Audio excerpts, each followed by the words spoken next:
One of my favorite parts about esports is the amount of variety in tournaments there is. Like, if you plug two variables into the equation of blank tournament featuring blank, there's basically a 50-50 chance it's real. Here, let me show you what I mean. A Call of Duty tournament featuring Silicon Valley companies? Yep. A Valorant tournament featuring US Air Force themed game modes? Yeah, that one's real too. How about a Rocket League tournament featuring Midwestern Taco Bell employees? What the fuck? Welcome to the Taco Ball. It's exactly as strange and niche as I said before. A Rocket League tournament where all the players are Taco Bell employees located in the Midwestern United States. It's a pretty curated audience, and I think that's a good place to start. Who the hell would put a tournament like this on? Finding that out is easy. If you look at the stream graphics, you'll see the name Border Foods pop up pretty often. And if you Google that name, you'll see that they're a Midwestern Taco Bell franchisee. Okay, that makes sense. In other words, if you were unfortunate enough to walk into a Taco Bell in North Dakota, it's probably operated by Border Foods. Doing a bit more digging, you'll find a press release they put out for this tournament, which says, "The explosion in esports popularity has definitely caught the attention of many of our employees and loyal customers. What better way to bring this engaged community together than with Rocket League and tacos?" Also mentioned is that players are competing for bragging rights and cool prizes, including 4K TVs, gaming chairs, and more. We'll get into that and more thing a little bit later. So there's our answer. A Taco Bell franchisee putting on tournaments for good PR. It's a unique move, sure, but the marketing agency Border Foods worked with seemed very confident on the idea, and they seemed happy with how it turned out. Let's talk about their game of choice. If you want to run an easy, uncontroversial esports tournament, Rocket League is the game you want. It's all ages, has an incredibly simple concept for players and spectators to pick up, a built-in tournament structure, crossplay, and an auto-spectator feature. The company in charge of tournament and broadcast operations would be eFuse, a company based in Ohio that has their hands in a lot of esportsy things. One of their products is, as you'd imagine, broadcasts. eFuse runs a lot of cookie cutter shows, low cost, basic builds with pretty decent graphics. I kind of think of them as the suburbs of broadcasts, inoffensive and boring. The tournament started with an eventful 3-week 2017 group stage. Afterwards was playoffs, which took place with an unknown amount of teams. The PR statement says that it was 14 teams, but I count 16 teams here, or 12 if you remove the teams that seemingly dropped out, so I don't really know who to believe. Normally, I would be able to look at the broadcast and see how many teams were truly playing. However, unfortunately, like a lot of VODs by this organizer, most of the coverage of this tournament has been lost to time due to bad archival practices. The only footage that remains are the few highlight videos uploaded to the eFuse YouTube channel. Or, at least, that would be the case. Some people watched this broadcast live, saw how weird it was, and went out of their way to download the VOD immediately after, knowing that the show would otherwise be gone to history in a few weeks. And that some people was me. So yeah, I have the only personal copy of an entire 2.5-hour VOD of one of these broadcasts for this obscure esports event. While I wish I'd saved the other 3 VODs of this tournament, having one is more than enough to dissect how surreal this tournament is. Let's go through it together. The first show is called by 2 freelance commentators, Danger Taco, fitting name, and FBI Tugboat. The show begins pretty normally. We have our caster intros, format discussion, and prizing. Afterwards, we hop into the first match, featuring the powerhouses of Taco Munchers and Kicking Assets. Clever and on-brand team names, fellas. Now let's move on to players. On Taco Munchers, we have Big Daddy 200,529. Then we have Glow King X Hawaii and Rez. Nice, some pretty good names on this side. On the side of Kicking Assets, we have Krusty Panda, Suck My Toes 421, and Titty Fecker. These poor commentators. You can tell that they're really prepared for this though, because on the readout of each player, they go down the line and are super clear in sharing their names for each player. Kicking Assets is Toes, Krusty, and TF. They'll be going here and doing battle. Good save, guys. When it comes to the in-game portions of the show itself, there isn't a ton to say. Most of these matches were complete blowouts. Match 1 comes and goes pretty quickly, and the same goes with Match 2, which was between McFarlane Magic and Goof Troop, and sadly featured no funny names. Where the show gets interesting is what we see between the games. After the first 2 matches, we're treated to a $15 Amazon gift card giveaway. Am I supposed to click this? No, I'm not. Okay.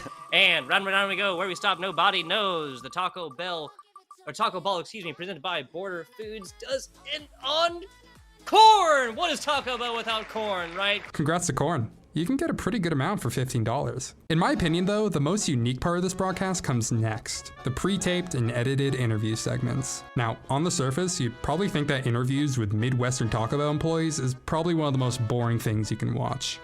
And you're mostly right. So tell us, Alex, what is your favorite item on the Taco Bell menu?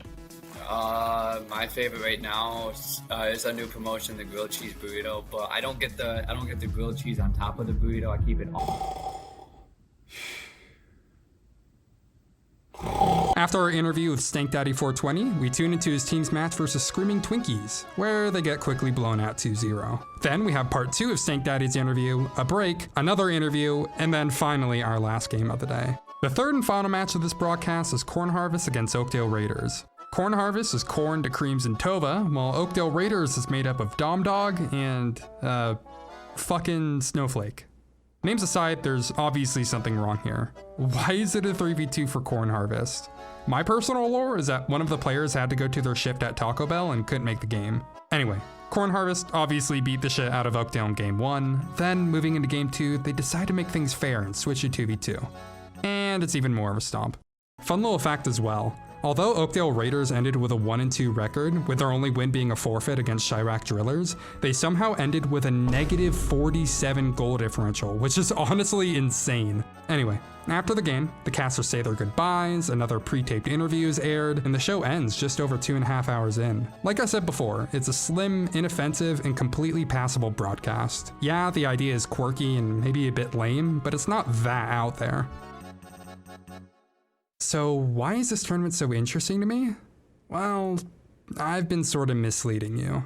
There's one facet of this broadcast that I've been purposefully neglecting to mention. It changes this broadcast from wacky but overall innocuous corporate tournament into something that's a bit more exploitative. Let's go back to the very top of the show, where the casters talk about prizing.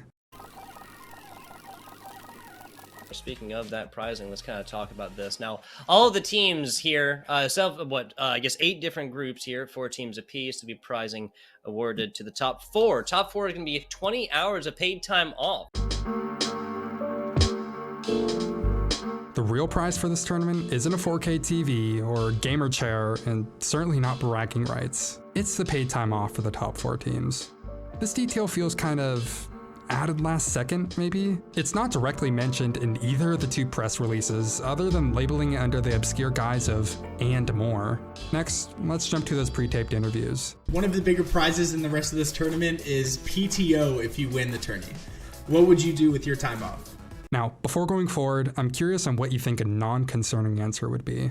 Would it be, oh, I'd love to go on a vacation? Maybe it'd be something as simple as, I'd love to stay home and spend a week binging my favorite shows. Because the answers aren't that. Either A, catch up to schoolwork, graduating with my associates this year, and then I just got accepted into my dream college. I'm trying to get my grades up. I'm going to be helping with an award show with one of my jobs, my other job I work with. I'm going to be helping an award show in Memphis. How would I spend my PTO? Probably with my son and daughter. This is really the crux of why this whole show is weird to me. Paid time off is a tournament prize and the people competing for it. Don't get me wrong, the core idea isn't unheard of. A company I used to work at, Quick Trip, used to hold these sweepstakes where some employees could win an all expenses paid 2-week group vacation to Hawaii. I mean, okay, my example is particularly fancy, but it doesn't have to be that glamorous to be completely different from this. I'm 100% certain other companies run similar sweepstakes with similar incentives. Here's an example of another company that does an all expenses paid trip, this time to Mexico in what seems to be this beautiful resort. The company putting this one on is Border Foods. Yeah, even they do luxurious giveaways like this. Although, to be fair, this one is dedicated towards top performing employees, which is something I can totally understand incentivizing. It's a grand prize being paid time off in and of itself that's just plain depressing. There's no strings attached, it's simply a reward of you don't have to be at work. These are, very likely, minimum wage fast food employees. To hold a contest where paid time off is dangled over the heads of workers just trying to live and spend time with their families, or to finish a degree and hope for a better future, it's just wrong. Sure, the idea is nice for the employees, and every employee is definitely going to be gunning for that PTO, even though it's only given to the top 4 teams.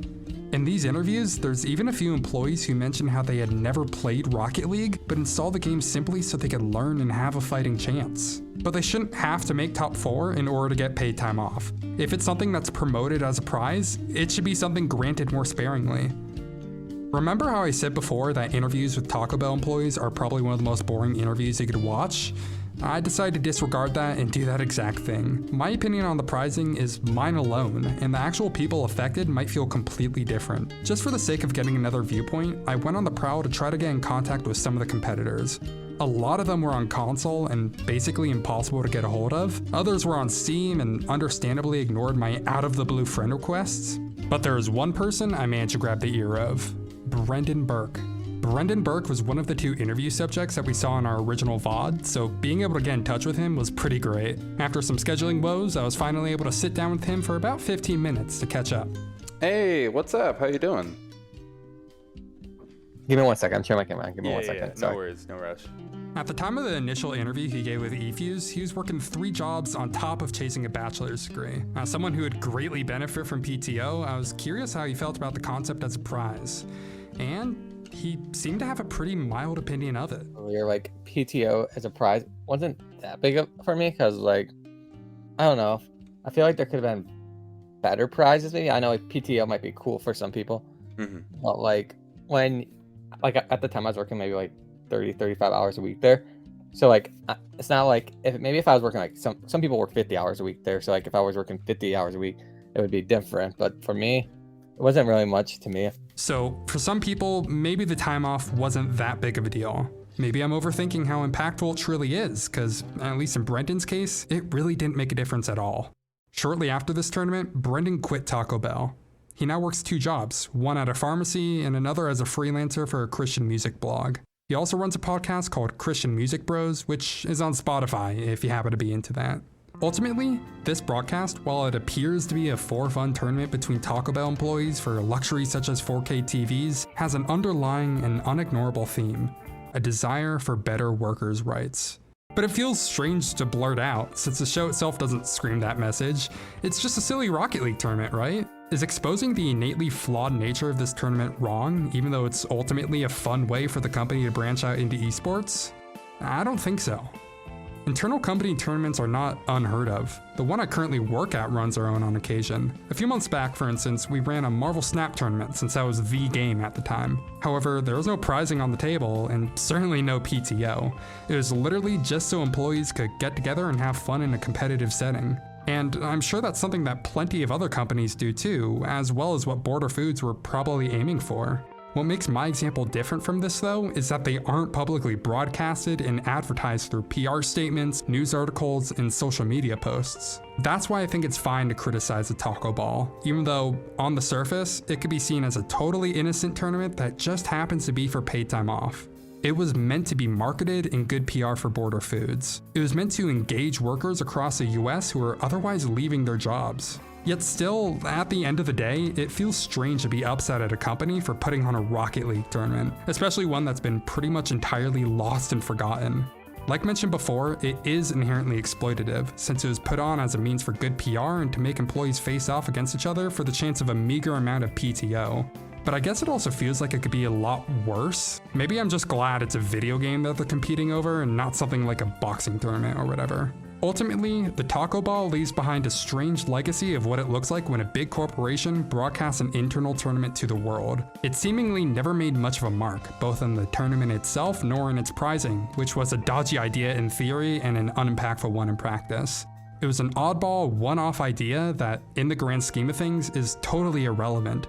But despite all of that, It's still one of my favorite events of all time. Thanks for watching. If you're interested, a link to the entire Taco Ball Week 1 VOD is in the description. If you're still watching, a like or subscription would go a long way to help support me. Thanks in advance, and make sure to take care of yourselves. Later.